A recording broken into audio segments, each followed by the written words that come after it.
তুমি জানো, আজও তোমাকে ঠিক ততটাই ভালোবাসি। শুধু পার্থক্য এই যে এখন আর তোমাকে পাওয়ার ইচ্ছে নেই। তোমাকে আমার অনুভূতি বুঝাতে বুঝাতে আমি ক্লান্ত হয়ে গেছি। বারবার নিজেকে হারাতে হারাতে ক্লান্ত হয়ে গেছি। তোমাকে ছাড়াও তো আমার একটা জীবন আছে, তাই না? তোমার পিছনে ছুটতে ছুটতে আমি সত্যিই ক্লান্ত হয়ে গেছি। আমার আগেই বুঝে যাওয়া উচিত ছিল যে তোমার কাছে আমি কিছুই না। তবুও আমি চেষ্টা করেছিলাম। হয়তো তোমার কাছে কিছু একটা হয়ে উঠতে পারি। হয়তো কোনোদিন তুমি বুঝবে আমি তোমাকে কতটা ভালোবাসি। হয়তো আমি দেরি করে উত্তর দিলে তোমারও আমার জন্য একটু চিন্তা হবে।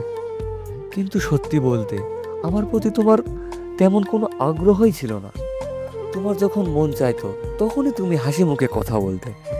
আমি শুধু তোমার একটু সময় চেয়েছিলাম, ভালোবাসার আশা তো করিনি। কিন্তু প্রয়োজন ফুরিয়ে গেলে তুমি আর কখনো আমাকে মনে করোনি। হয়তো এই চাওয়াটাই আমার ভুল ছিল। তোমাকে ঘৃণা করারও চেষ্টা করেছি, কিন্তু তোমার উপর রাগ করতেই পারিনি। এই পৃথিবীতে শুধু তুমি একাই তো নও। তবুও কেন আমি আর কাউকে খুঁজে পেলাম না? তোমার চেয়ে ভালো কেউ নেই নাকি? থাকবে নিশ্চয়। তোমার চেয়ে ভালো মানুষ কি আর পাবো না? পাবো অবশ্যই। কিন্তু তোমাকে হৃদয় থেকে সরাবো কিভাবে? আর কাউকে এতটা ভালোবাসবো কিভাবে? এবার অনেক হয়েছে, আর তোমাকে মনে করতে চাই না। আজও তোমাকে পছন্দ করি, কিন্তু এখন আর তোমাকে পেতে চাই না।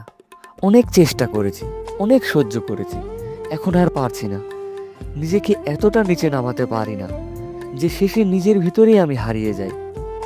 কখনো কখনো পিছিয়ে যাওয়াটাই বুদ্ধিমানের কাজ। যখন সামনে যাওয়ার সব পথ বন্ধ হয়ে যায়, যার যতটা পাওয়ার কথা সে ততটাই পায়, কিন্তু যা ভাগ্যে নেই তা কিভাবে পাওয়া যাবে? তোমাকে বুঝাতে বুঝাতে আমি ক্লান্ত, নিজেকে বুঝাতে বুঝাতেও ক্লান্ত। এখন আর তোমাকে নিয়ে স্বপ্ন দেখতেও পারি না। তোমাকে ভুলতে ভুলতে আমি ক্লান্ত হয়ে গেছি। এখন তো তোমাকে আর চাইও না। তবুও কেন তুমি আমার ভাবনা থেকে সরে যাও না? যেভাবে তোমার প্রেমে পড়েছিলাম সেভাবে তোমাকে ঘৃণা করতে পারি না কেন?